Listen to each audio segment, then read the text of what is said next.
Hi friends, this is Leela. Welcome to my channel Leela WebDev. In the previous video, we have seen how to fork the other repository and add it to your local machine. We have seen. Now, in this video, we will see some more little bit details how we can do the commit and all those things, how we can raise the pull request, and how with the original repository has been changed with new commits. How can we pull those changes? Let's try to see in this video. Now, what we have did is up to now we have seen how to fork the others repository. So that means that nothing but I have my own copy of the repo. I can do whatever I want. Once we fork the repository, so we will have our own copy in our own account, so that we can clone that forked repository and we can do whatever the thing we want we can do. So we can do the code and we can whatever you want you can do it here without disturbing the original repository. So that means I can clone my fork. Fork means which you have forked the repository and make changes, add features and break things without fear of disturbing the original repository. So now you can do whatever you want for your forked repository. So whatever changes you want, you can make it. Whatever testing you want, you can do it. So without disturbing the original repository. So the original repository will not be affected with the changes what you have did. Your forked repository is the duplicate of that repository. So it will be changed. If I want to share my work, so now you have did some work in your forked repository, I can make a pull request from my fork to the original repo. Then you will raise a pull request from your forked repository to the original repository, so that they will realize that if it is okay valid data, valid code and all those things means they will merge it to the original repo, or otherwise they can close the pull request. This means that whole bunch of people can work and fork on the project without actually having permissions to them. So that means the whole bunch of people, so the bunch of people around the world, so who are the people around the world we are having, so they can fork the repository, open source repository, and they can work on the project without actually having permissions to them. So we without having any permissions, so we don't need any permissions to that one, so we can take the we can fork the repository and we can do whatever we want with that project and we can raise a pull request. For these things we don't have any permission, we don't need any permissions for this one. So the replica will look like this. The forked repository replica will look like this. For example, you are having here, let's assume that organization repository you are having like this. So this is the original repository, and if you want to do some changes to this original repository, so you are not a collaborator or anything, so you are outside person, so you are outside person living in other some country, and this repository belongs to some other country, let's assume. So now you want to do some changes or you want to contribute something for this repository, then what it will GitHub what it will provide is you can fork this repository, so that this entire code will be copied and it will be placed in your personal GitHub repository. That means in your personal account it will be placed, the entire code will be copied as a repository in your personal account, so that now you can clone this repository as a local files here. So you can clone this repository, and what you will do, so you can create the branches, you can do some blah blah blah, whatever you want you can do is, so it will be affected to your personal repository only, it will be not affected to the organization repository, that means the original repository.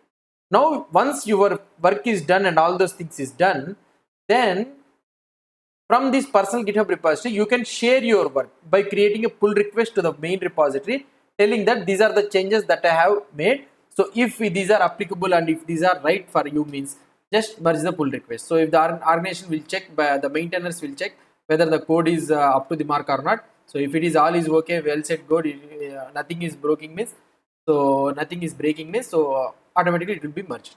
Now here you will be able to see that direct line upstream. So what is this upstream is, so when you took the copy of this organization repository, so at that time what is the what is the code you are having, so it will be copied and it will be placed in the personal repository. So that means when you are working on the feature, so something update has been came in the organization repository, so now your personal repository will not be updated. Why? Because organization repository just made a copy at that time only. Now somebody changed the data and somebody new commits has been added, some code changes has been made. So now you want to take that data, okay, you want to take that take that uploaded data, so updated data you want to take. So how we can take, so we can create an upstream for this one, okay, we can create an upstream remote for this one, and we can pull the data. So now for the organization repository anyone can pull the data, but nobody can push the data. So if you, until and unless you have a permission only, you can push the data. So if you don't have permission, you cannot push the data, but anyone can pull the data. So now you will create an upstream for this one and you will pull the updated data. So you will get the updated data from the organization repository. So when you want to push the data, you want to go through the personal repository and you need to push the data. Okay. So this is the diagram. We will see the flow in the demonstration, live demonstration. You will see the flow. So the fork and clone workflow might seem complicated. So by seeing this flow might seem to be complicated, but it's extremely common for a good reason. So what is that good reason? It allows a project manager to accept contributions from developers all around the world. So it allows to contribution. If you want to contribute for the project, means if you are interested to contribute for the project, means the project manager all around the world without having add them as the actual owner of the main project. So we cannot add each and every person to the project as a contributor. So it will become a headache for us. So as a reason, so forking mechanism has been implemented. So our worry about giving them all the permissions to push the repo. So these are all will become a cumbersome and also headache for that one. For that reason, fork has been introduced. So now let's try to see the demonstration of this one. So we already forked the repository. If you try to see, so this is the fork. So we already took the fork data and now we are having already in this one. So this is the git fork. Now here if you try to see git remote -v, okay. So we doesn't have, so we are having this repository. So this is the forked repository URL. If you try to see here, so this is the forked repository URL. If I will try to open github.com, okay. So this is the fork GitHub git-fork. So this is the forked repository. Okay, this one is the forked from Leela Narasimha git fork. So now what I will try to do, so here I will try to make some changes. So here I will do some, what I will try to do is, so these are the latest changes. Okay, I have committed some code in the original repository. Now we have committed the code. Okay, so now we have already forked the repository. So we will not get these updates. So if you want to get these updates, what we need to do? So what we need to do is, first we need to take the clone URL. So this is the clone URL. Okay, we need to copy this one. And what we need to do is, here we need to set remote add upstream. Okay, upstream. So normally we will keep the name as upstream. So commonly in the Git world, so we will keep the name as upstream. So I will copy this URL and I will paste this URL. So I have added another remote URL upstream. So if I try to check the remote, so we are having two remote URLs. Now if I want to pull the data, what I will try to do, git pull upstream. Okay, or otherwise if you want to keep main, you can keep. So now what it will try to do, see, it is trying to take the data. Okay, so readme file has been changed. So we got the data, readme file has been changed. So vi readme.txt, sorry, readme.md. So these are the latest changes we got it. So now what I can do, so now let's try to do some changes. So in the readme.md file, I will try to make some changes. Normally we will create a feature branch and we'll try to create. So right now I am doing directly in this main what we can say main branch only. So for the demonstration, so readme.md I am opening here. So here I will try to add something like, so here top I will add, these are the changes added by Leela Webdev who forked this repo. Okay, so I will git add dot, so git commit -m, so changes add in readme file, something like this. So I will try to git push origin main. So I will try to push it. So I am pushing it to origin main. So now everything will be pushed. So fine. So origin main is nothing but what we can say is, this is the forked project. So now your branch is 4 commits ahead of Leela Narasimha main, it is saying. So what I will try to, so here you will be able to see that these are the changes added by the Leela Webdev who forked this repo. So fine, these are fine. But now if you try to see here, if I refresh this page, I am not able to see those changes. These are the latest changes. These are the only changes I am able to see. But I am not able to see the changes what I have did in this forked project. So if I want to reflect these changes to be in this main project, means what I need to do here, I need to raise the pull request. Okay, so how can I do the pull request here? Open pull request. So if I try to open the pull request here, you'll be able to see that head repository. So this is the Git, this is the Leela Web Devs fork project, and main to main I am trying to create a pull request. Here it is saying that able to match. Same thing, how you will raise the pull request, the same thing you can raise the pull request. And here I will trying to create the pull request. So here I can add that, hi, please review my changes and add it to the original repo. Something like this. So whatever the changes you want, you can keep it. So now what it will try to do?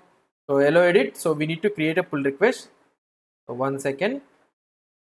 So now here create a pull request. We are trying to create it. Why it's not coming? Sorry, we are in the Leela Narasimha. So for example, let's go to the Leela Web Dev Git fork. Okay. So here if I want to raise the pull request. So if I want to raise the pull request, okay, fine. These are all the changes. So Leela Web Dev to here. So create a pull request. And what is happening here? So edits by maintainers. Okay, fine. We can do it. So why it's not coming here? So we need to add a title and description, I think. So pull request create. Yeah, pull request create.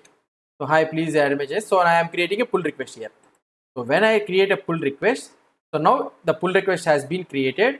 So no conflicts is there. So it will try to merge. So now the owner of this repository will be able to get a pull request here. If you try to see here, we got a pull request. Okay. So now if I try to click on the pull request, here I will be able to see the pull request create. So now if I try to see here, so this is the fork project, Leela Web Dev commented 20 seconds ago. So now, so he want to merge it to the main. So we can check the files and we can do it whatever you want, you can do it. So the contributor can check it and all those things, and he can merge the pull request. So confirm merging. So he now merged the pull request. So now if I try to check the code, so now we got the latest changes to our repository. See, this is the process how the fork projects will work. So no, so we will be not having any permissions for this one. So we can create the projects. For example, if you try to see here, if I try to open React or something projects, okay, if I try to open React project, so you'll be having lot of contributors for this one. Total you have 34,000 fork members. So if you try to see pull requests, there are about 185 pull requests are there. So if I try to check this React core team reactor, so if I want to check this one, so let's try to check here. So now here,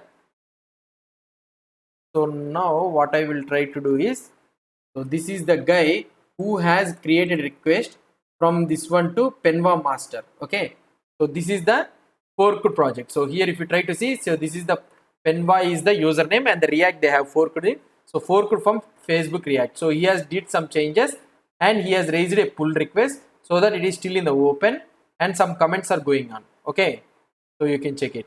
I think this looks like a good change at first glance, but you capture a failing case in a unit test. Okay, so we are able to see. So this is how the forking concept will work. So hope you understood about the forking. If you have any doubts or any suggestions, please post the comments below to this video. And if you like this video, please do support me by subscribing to my channel. Thank you.